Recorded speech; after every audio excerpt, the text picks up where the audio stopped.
What's going on, guys? Back with another video recorded on March 13th. Don't remember what episode I'm on, but that's irrelevant. This is going to be titled "The Schizoid, the Paranoid's Guide to Vintage Tech." The Paranoid Guide's pipeline to vintage tech and privacy.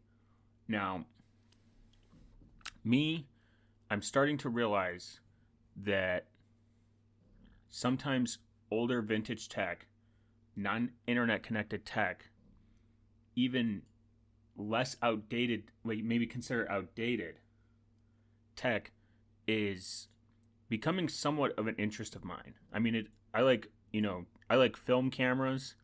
I definitely like stuff that is maybe older but repairable, and this is kind of like more of a repairable perspective.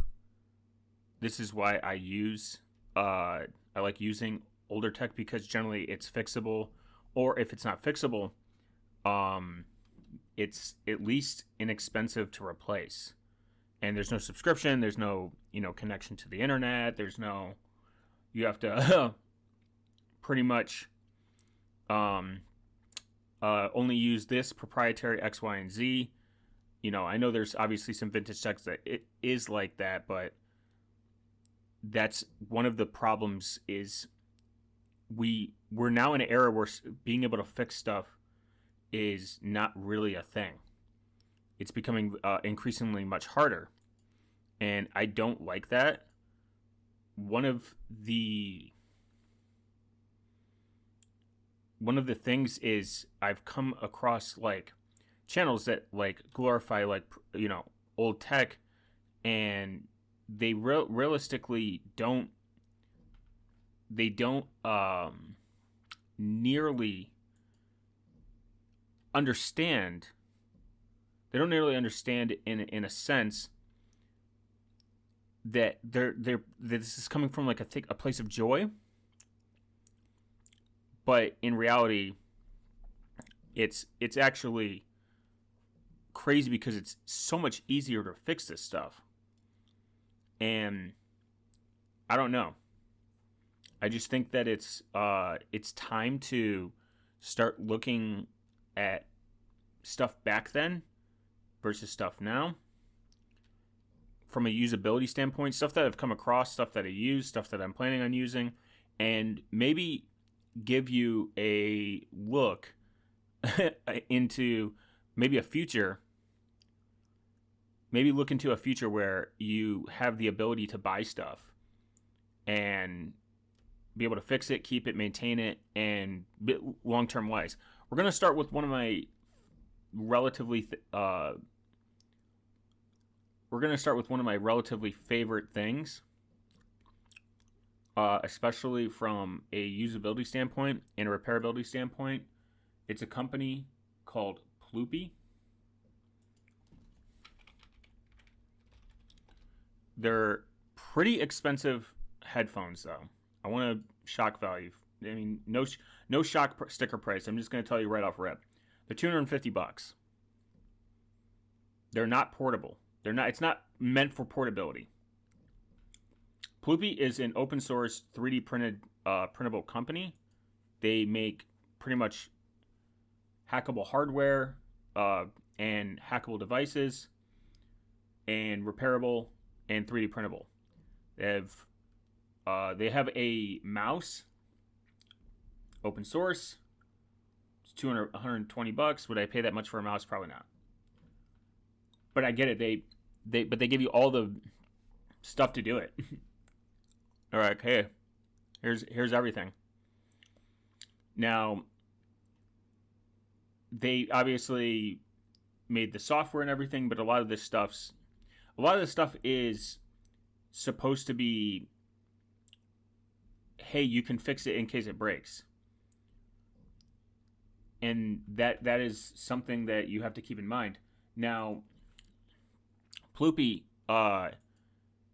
does make, apparently a lot of people like these headphones. It's good quality. Like, they print it themselves. They give you all the design.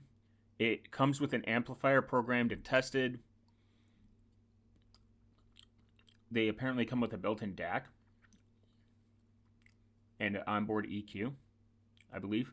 The amplifier is plugged into a computer via USB. USB provides power to the amplified board and the headphone as well as the digital audio signal.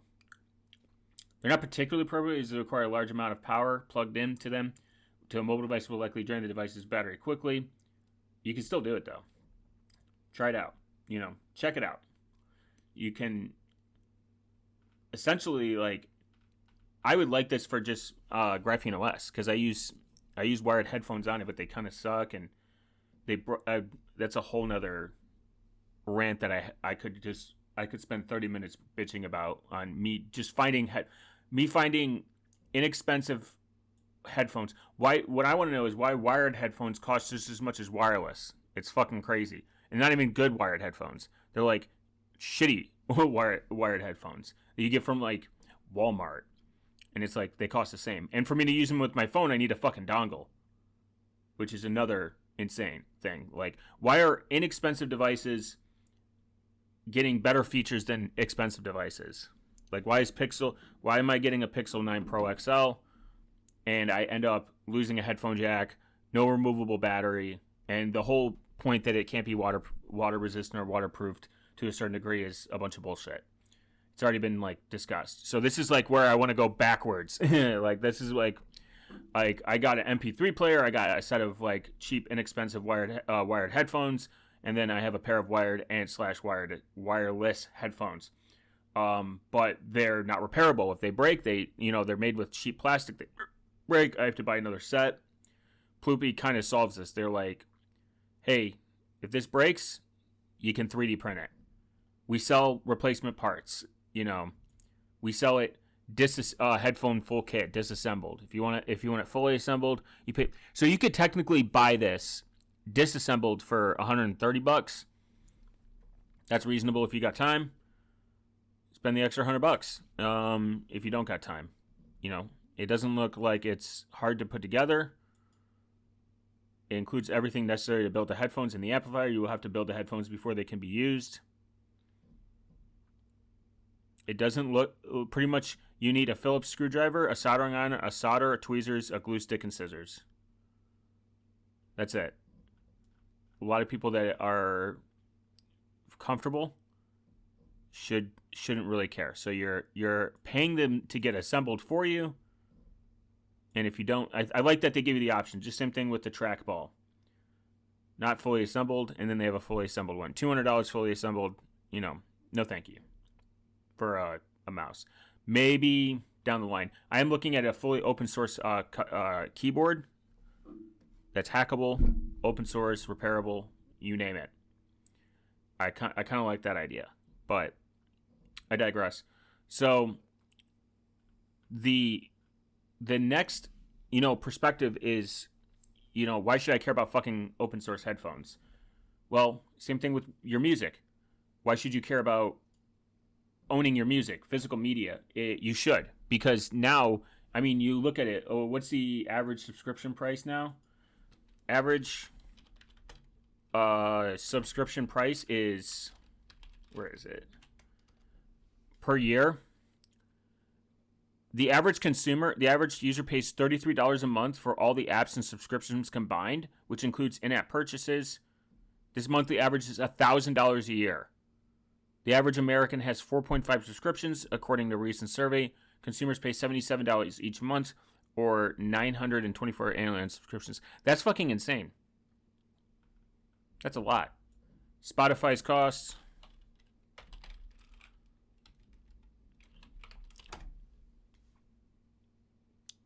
$120 a year. That's crazy. Not to own the media. How many? Like, you know how much fucking music you could buy with $1,000? A ton. So let's think about this logically. You could go on Amazon or any website. Good luck finding this shit in fucking store, by the way, because I've looked. I go online to a company. I don't generally buy stuff from Amazon. I just go online to a company. I like Best Buy. If I need to, Micro Center, XYZ. Local if you can. Bring cash if you care about the privacy aspect. This isn't really necessarily just about privacy. This is about, can I go get it? You can go get a MP3 player for like $30. There's one I'm looking at right now online. It takes replaceable AAA batteries. It has recording. You can record on it. FM radio, expandable up to 128 gigs. That's a lot. That's a lot for music. You can put on 8 gigs on the internal memory. You can store up to 2,000 songs. It supports MP3 and WAV. Not your high end, but you have FM radio, all for $30. If you want, they have a 40 gig model. Replaceable batteries. Never about power. Replacing one at a time. Get some rechargeable batteries. No USB design. You don't need to connect anything. I would still put 32 gigs memory and 32 storage can store up to 2,000 songs. Supports 120 gigs. There's a lot of options. Up to 2,000 songs. That's a lot. Think about, you don't need to buy 2,000 songs. I guarantee you come across an artist, you find them, pay $8. Say you spend $1,000 in your first year.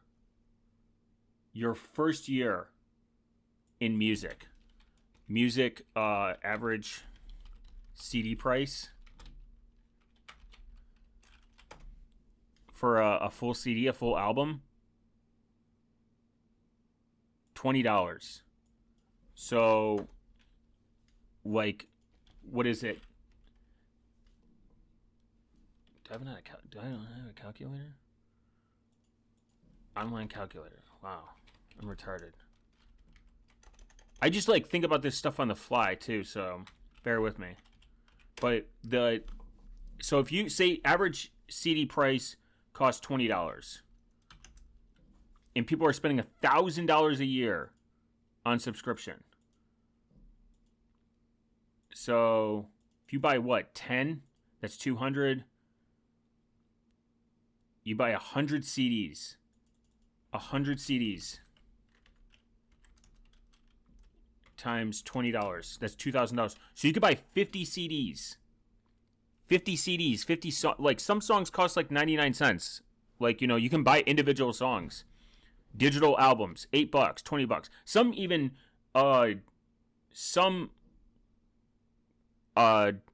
artists, they sell their shit for like, $8 for the digital version. So you can download it, put it on your MP3, and you have it forever. And you don't got to worry about if Amazon. You could buy 50 CDs. That's a lot. That's a lot of CDs if you think about it. Think of 50 artists. That's one option. Another option, if you don't trust the software, if you don't like the fact that it's not repairable, there is something called, and it's a very beautiful device. I would consider even getting it. And you could put podcast on it. You could find your favorite podcast, download it, throw it on here. It's endless. It's not just music. You can play this. It's a music player. It kind of looks like the iPod Touch. It's $250. Again, I'm just throwing these prices out because some people just don't have that kind of money. But if you're spending $1,000 a year, by the way, $250, say you spend $500. $500 on the open source headphones, and then $50, total with the MP3 player, the MP4 player, music player, whatever you want to call it. Think about it. You have another $500 for music. And then you're good. You're subscription free for the rest of your fucking life, hopefully. But it's called the Tanagara. It's 100% open source hardware running open source software, which makes it customizable, repairable, and upgradable. You can upgrade the audio. Like you can upgrade, not the audio. You can upgrade the components in there. High quality audio with modern affordance. It has a DAC built into it and amplifier. I don't know these words mean personally. It also supports Bluetooth, by the way. That's kind of crazy. And as possible via firmware updates. It's got a nice screen, a track player. It's written, I believe, in C and C++. So if you're familiar with C and C++, you can customize this to your heart content. Designed to help make it yours. The case, you can redesign the case if you want.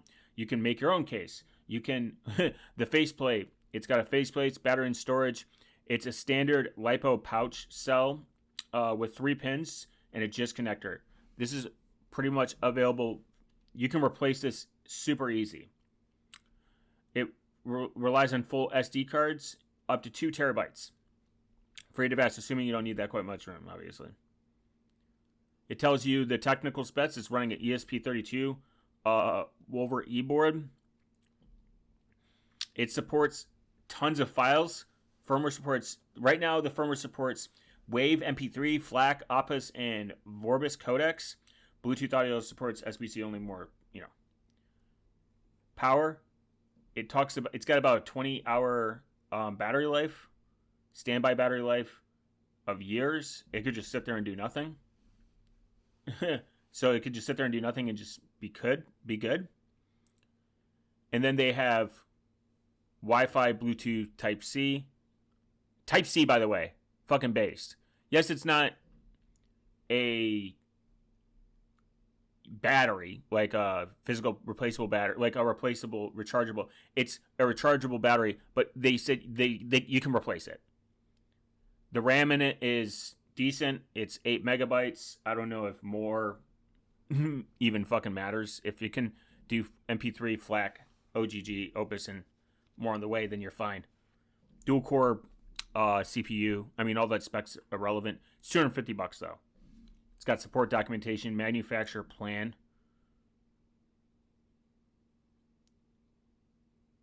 They've thought about a lot about the logistics, the risks, the challenge. And apparently, I don't know. It's so this is you gotta remember, this is a small company. But here's the thing. This is like a small group of people. Here's the thing. If you end up buying this, it's repairable. It's fixable. If you know how to use types, if you can script and program in C++, you can maintain this for the rest of your life. You can go fucking learn C by the time that all the devs die or leave or abandon the project. It's written C++. So you can learn the programming language by the time it ends of life, and you can maintain it yourself. That's the point. You're paying $250, but you're paying $250 for something that you have an endless goal. So say you could download all your podcasts, this one, all your music that you need, purchasing legally, obviously, or convert all your CDs to digitally, and then you have something that you actually own at the end of the day, and you're not fucking paying for access. The problem with paying for access is they can change their TOS, they can kick you off the platform, they can ban your account, your country could make it illegal. I got a lot of options to be able to buy CDs. You know what I mean? Financially, if my country makes it illegal to own CDs, I can just pirate it. Not that I would recommend it, but if piracy is your only option because purchasing legally is an option, I'm okay with piracy. That's not even an extreme take or anything. But you can, again, download it, and then you're not connected to the internet. You're good. You're solid. You can enjoy your music distraction-free on your long drive or your fucking run or your train or hop or plane or whatever, and you don't need an internet connection to listen to your music. Yes, you can do this all on your phone, but then that takes up storage, and that also requires you to generally obtain it and then listen to over headphones that could die, on your 8-hour flight, because it's got 16 hours of battery. You can just pick headphones that you never have to charge. That's the good thing about wired headphones. There's no charging needed. Truly an innovation that I think we misunderstand. Now, say you don't want to spend that much again. Like I said, you have another option. Just go buy an MP3 player. They're cheap. They're affordable. Yeah, it's not open source. Yeah, I could take a shit and you'd be pissed, but you'll be out $30. I mean, that's a huge difference. there's Hackaday is like another website you can check out for open source projects where it gives you ideas on like, do I need this to be connected to the internet? No, I don't. So I've been reverting. I have an MP3 player, like I said, and I have headphones, and I put my music on there. I probably wouldn't go as far as a portable DVD player, because that would be too cumbersome. But I'm thinking of very small, lightweight stuff that doesn't require a ton of. I got to now to carry 16 devices with me. Like I guess film photography in my spare time, and it is extra stuff I got to carry, but I like doing it. Not everyone likes doing that. This can fit in your fucking hand. You could put this in your bag and forget about it, and say that you forget, like, oh, your battery died, your phone dies. Say your phone dies. Now you have still like a way to listen to media. Another really cool project is something called the Pi Zero computer by Navigator. This is a little bit more this is very hands-on. It's the Pi Zero bike computer. It's an open source bike computer. Again, if you're a cyclist and you want to spend $200+ on a fucking Garmin and get locked into their ecosystem and have to use theirs, and it's proprietary. It's an open source bike computer based on the Raspberry Pi Zero WH2W with GPS and ANT+. The parts, you're going to spend, I'm thinking, maybe $100, $150 with everything. They have a GitHub, a link to GitHub in the show notes. Definitely look at this project. It's got tracking data is uploaded in real time to thingsboard.io. I mean, it's got logging. It's got sensors. It's got everything you can think of. It's written in Python to make it very easy to maintain and debug and figure out. It's got GPS, display, heart rate, speed, cadence, power, light control, etc. Like, you have tons of options. Comparing it to like other projects where you have to pay for all that, like that, and the license, like bike computer. I've looked at bike computers; they're like $300+, sometimes $200 to $300, and then you gotta run their software, and if it breaks, you gotta deal with their support, and it's fucked up, and I don't know. It's just kind of stupid. It's stupid because it's all it is just fucking maps. And again, you can run all this on it runs with organic maps. You can run everything locally. No cloud, nothing needed. Nothing you need, everything you need and everything you don't need. It's pretty cool. And I've definitely gone down the rabbit hole after. I don't know why I looked this up, but I definitely went down the rabbit hole. Pretty much developed from a Hackaday article. This is developing an open source bike computer. It's cool. A lot of people in the comments didn't get the fucking. They didn't get the plot because they're like, just use phone. But I think a lot of people forget that open source hardware and open source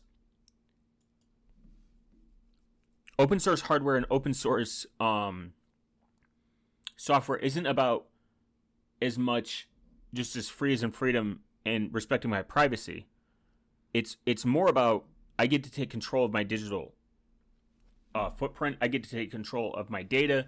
I get to take in control of how repairable it is, depending on my skill level and my willingness to increase my skill level. These are all things that I think people take for granted because they're so used to everything being served to them. Now, I understand it, that you can't do everything yourself. You can't make everything self-hostable. You're going to rely on some form of way of proprietary software or an outside source to do that. But it's beyond that. It's beyond being perfect. It's really about having control and ownership, because you go to a lot of these things become subscription models. What if there's like a month you don't got that money, that $8, you know what I mean, that $10, that average $33? What if you don't got $33 that month? And then they just, oh, sorry, you lost access, and now you can't listen to your music, you can't navigate, you can't do this. This is why I like organic maps, because whether I have cell phone service or not, whether I have Wi-Fi service or not, I have access to my maps. And with Graphene OS and Android 15 implicating Wi-Fi scanning level location and a location database that doesn't require cell phone service, but it requires just being near Wi-Fi access points, you can have really good, accurate positioning with that being implicated through the sensors, which is really awesome. And I think the Apple scanning, they have a public service that other people can use. Now, from a privacy standpoint, that might throw some red flags, but Graphene OS, I think in my last video, RAM, they said the Graphene OS is gonna work on a localized version of it. So that's something to think about. Meshtastic is offline communications. It allows you to communicate with people within a certain distance using LoRa. It is proprietary, but you can have now conversations with people within a certain distance. No cell phone service needed. Is it 100% usable? No. Is it 100% perfect? No, but it is end-to-end encrypted. The encryption is okay, and also it takes the need of a cell phone infrastructure out, and it puts you in control. If you're living in like a very cheap, and maybe it's not cheap, if you're living in like an area where where they don't have enough internet infrastructure, or if maybe they're a little authoritarian on the way you can obtain a cell phone, like a SIM. Some countries and companies within those countries do require you to have a government ID. That's something to kind of think about. You say you end up needing cell phone service, and you don't want to spend that kind of money on it because it's too expensive, and you don't want to be tracked, and you don't want your government to have your ID held in a database for a fucking phone number. Meshtastic is really based. It's very inexpensive boards. You can get them for a couple, like ESP32 boards for $10-15, maybe less, depending on where you can source it and where you live. And then you have a way to do communications over the radio. Obviously, end-to-end encrypted is very loose, but something to think about. I just think that it's good to take into account what you deem private and you want to stay private, and how you want to obtain that, and what media you want to own, especially when you purchase it. They have solar powered e-readers with, that you can get. There is not really an affordable open source e-reader. There is the Pine Note. It is kind of expensive, in my opinion, for what it's. In my opinion, it's very expensive. It's very out of the reach of a lot of people. But it's an e-ink tablet. You could use it as an e-reader. It's like $400, I believe. Is that I'm not trashing them for it, but that's a very steep price for some people. And I get that it's probably there's a reason probably behind it. It's probably not cheap to make, or maybe there's not a demand for it, so people aren't buying it. Down the road, I might purchase it. Their price for it is still pretty high. It's like still $400. I'm not saying go get a fucking Kindle because of that. I mean, look at Kindle doesn't even let you download your books that you purchased anymore. Again, a book subscription, fucking insane. Just get a library card at that point. I think the library card is the most based way to do it. Like, literally, just go to your local library, get a library card, done. It's about as free and open source as you can get. And it just takes your time. Just don't forget to return those library books. Otherwise, NSA will come after you. Or Interpol, probably. Even, you could get something called the Kobo e-reader. It's not open source, but you can use open source software with it. And it's somewhat inexpensive. It's like half the cost. $130 for a black and white. Now they have an Ellipsa that's like a markup ebooks plus creative notebook and as a stylus, and it's like $400. If you're gonna spend that much on a Kobo, just go get the Pine. Honestly, just go get the Pine Note. Personally, but they have some inexpensive refurbished e-readers, certified refurbished. I don't think people should have a fucking problem with refurbished, because it's kind of nice to be able to carry around, maybe like 30 to 40 books and not have to fucking carry around 30 to 40 actual books. They have a Kobo Libra color. It's kind of nice, ergonomic, waterproof design, and it just sucks that it's not open source. But there's a way you can get open source stuff working on it, and you can you can have a journal. It has a daily planner, book club, prep, and more. I don't know if that needs internet connection. If this doesn't require internet connection, then awesome. That's something that you could definitely think about. The battery lives on e-ink devices are crazy good. They're a little pricey, but they're not the Amazon demons, in my opinion. And they have a pretty good commitment to their products. I've met people that have used them. And that's where it's good to go down like a list of things like, what subscription am I paying for? How can I push away from it? Like if you have a cloud subscription for your storage, like for your photos, just go get a flash drive, hard drive, a NAS, and move that and use Image. I use Image. It's really good. There's PhotoPrism. It's very good if you want the organization, the tagging, and everything. Music, same thing. Go get an MP3 player. Literally the cheapest, freest possible option you can get. I mean, or a Tangina. I can't, whatever the name is. I'll link that in the show notes just so people can find it, because I'm gonna fuck up that name. Your movies, don't even get me started. Just go buy fucking your movies at this point. Just go buy them. People talk about, well, that can be expensive. Well, so can $1,000 a year. Do that for 10 years. That's 10 grand. That's a lot of money. The whole subscription model gets people into it because they spend $8 a month. That now they're spending $33 every month. It's consistent.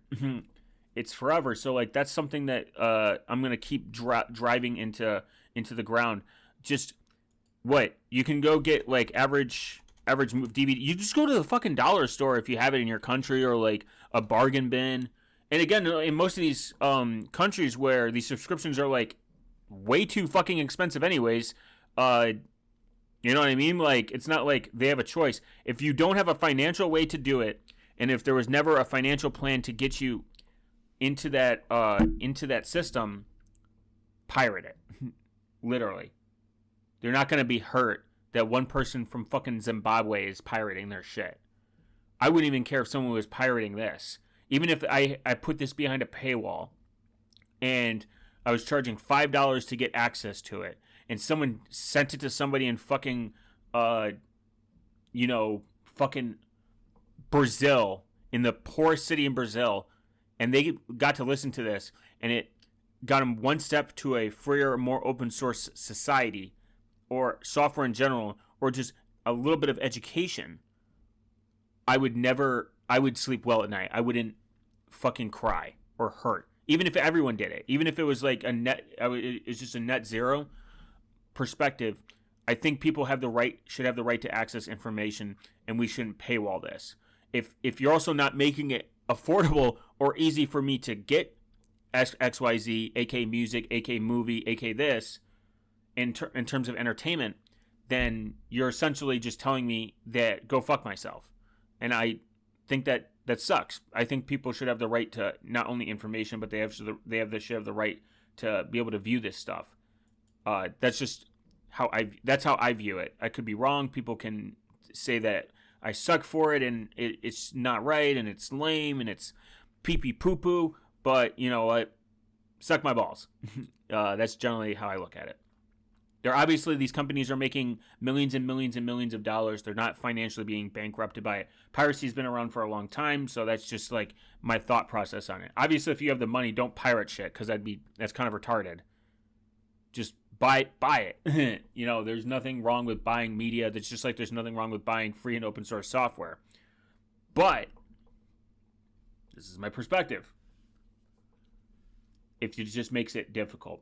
Now, after you go down this like rabbit hole and you find an MP3 player and you start listening to it and you don't need your phone to be on your phone constantly, it's kind of nice, because then you start like freeing and open sourcing like kind of like everywhere. Like you get an RSS feed then, and then you're getting all your news sent to you and in a way that makes it much more palatable, so you're not being bombarded by ads. I use my own RSS feed, self-hosted, fresh RSS, but there's tons of readers out there that you can go look into. So you can just get your news and stuff like that. That's how I get a lot of my ideas, or like just finding stuff and projects from Hackaday and like other websites I go to. There is another really cool physical product that I came across as well. And this is called Buzzkill. This is like on the security side of that, and this is like a interesting perspective on like if you travel or anything. Buzzkill is a USB dead switch. You pretty much plug it into your laptop. Once it gets disconnected or disarmed, it pretty much destroys it. It destroys the computer. It can either shut it off or destroy the computer. Like not literally destroy it, but like delete all the data. There's Buzzkill, there's Daytripper, UBV Impulse Reader, Windows 10 Dynamic Lock, that's Near Lock, and then Blue Proximity. Apparently, some of these are not in active development. They don't support Linux, or they're not free and open source. And this is open source. It's got good development documentation. Just check out their website, Buzzkill, Buskill. I'll put it in the show notes still, just so that people have access to it. Again, a physical product that I own, that I purchased, that has usability. I've just come across a lot of this stuff going down the rabbit hole of vintage tech in general. Like and you don't realize how much vintage tech you use probably, or like older tech that works and you don't think about it. Like flash drives. I use tons of flash drives. I have a ton of them. I use them for various different things.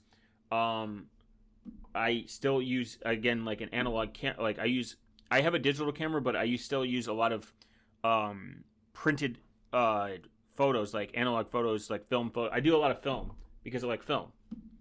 Am I good at it? No, probably not. It's inexpensive ThinkPad. The Linux community has got to be keeping ThinkPad and Lenovo like financially afloat. ThinkPads, like webcams that are repairable, even microphones that are like finding an open source repairable microphone is pretty impossible today. It's just, I think the best place to start is your media, though. You'll eventually hit the hardware side at some point where you're like, why do I like? I know it's great that we went from like 13 things in our pocket to one, but I don't think it's actually as good as everyone makes it out to be because we're so reliant on our reliance on it is crazy. It's just a crazy. It's crazy. It's crazy that we're so reliant on one device. If that device, you're essentially a subscription from it too. Like you have to have cell phone service or access to internet to use everything. This is why I try to find apps that don't need internet access to work. Local first is always going to be my top priority when it's looking for applications. And I don't think that it's hard to actually hit. Honestly, I don't think it's that hard. It's actually quite easy. And I've learned that if you take a little bit of time out of your day, you will definitely find stuff that definitely make your life much easier than worse. Like I said, I was in a different country, and I had access to my maps no matter where. Obviously, it's good to get familiar with your area, and obviously if I lose my device, then I'm fucked. But I just think that it's something to put in the back of your head. If you're listening to this and you're in a country where you need the ability to do that, I would definitely look at it. I would definitely look at just MP3 player, owning your media, buying your media, putting it on there. Put it on a flash drive if you have to. Your movie's on a flash drive. Carry it with you. That's something to keep in mind, because if you do that, you eventually become more independent, digitally self-sovereign, and you have a better experience. I know this is kind of like a long 42-minute rant, and I hope that everyone gets through it. It's not like, very scripted, but it was just something that I thought about because I'm starting to see more and more people's physical media get ripped from them or removed from a platform and then given to another platform, and it was a subscription they didn't have, and then they have to sign up for it. And just like my music, like just in the last year, because I came across some vintage tech company, like not companies, but like YouTube channels, where I'm like, wow, that's great. Actually, I can actually sit there and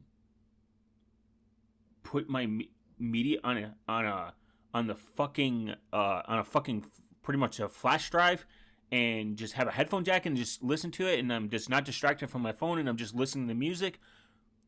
And sometimes even when I'm just studying, like when I'm studying on like my laptop and everything, it just separates it from YouTube, and I just have a nice background track in my ear, and I saved my laptop's battery. I've saved my phone's battery. It's definitely been a good compartmentalization in general. I think that also just looking at the cost of everything in terms of like subscriptions is just irritated. It's like irritated me to the core.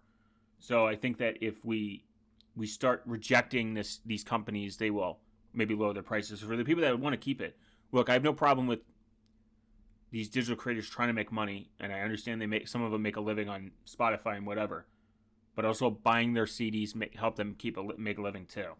I mean, it's really not that complex. But I'll see you guys in the next one. I hope you all have a wonderful afternoon. Make sure you share with your friends and like it for the algorithm, or share for the algorithm, or whatever, or don't. See ya.